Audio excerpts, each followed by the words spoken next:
औज़ुबिल्लाहिमिनश्शैतानिर्रजीम बिस्मिल्लाहिर्रहमानिर्रहीम।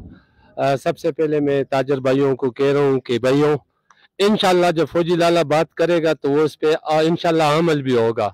आज मैंने एसी साहब को भी बता दिया, सब वापडा वालों के एक्सियन को मैंने बता दिया कि उनका सुपरवाइजर है कि क्या भला है। मैंने उसको भी बताया कि बाजार में किसी भी ताजिर भाई से वापडा वालों ने पैसे ले लिया तो उनका काम है कि फौजी को बताया, हाँ फौजी भाई तूने एक बात बताया है, उस पे मैं एग्री हूँ। आज मैंने एसी साहब को भी बताया तो वापडा वालों को भी बताया कि बाजार में किसी एक बंदे से चुआनी लिया तो इंशाल्लाह ये फौजी लाला की बात है। और मैं आपके सामने वीडियो के तासत में कह रहा हूँ कि भाइयों, 1 रुपये भी नहीं देना है। अपना काम वापडा वालों से करोगे तो वो फी से भी लिल्लाह करेगा। अगर फौजी फी से भी लिल्लाह काम कर सकता है तो वापडा भी इंशाल्लाह फी से भी लिल्लाह काम करेगा। ये मैं दावे से कह रहा हूँ भाई, सुन लो ताजरों, 1 रुपये भी नहीं देना है, काम टनाटन होगा। शुक्रिया।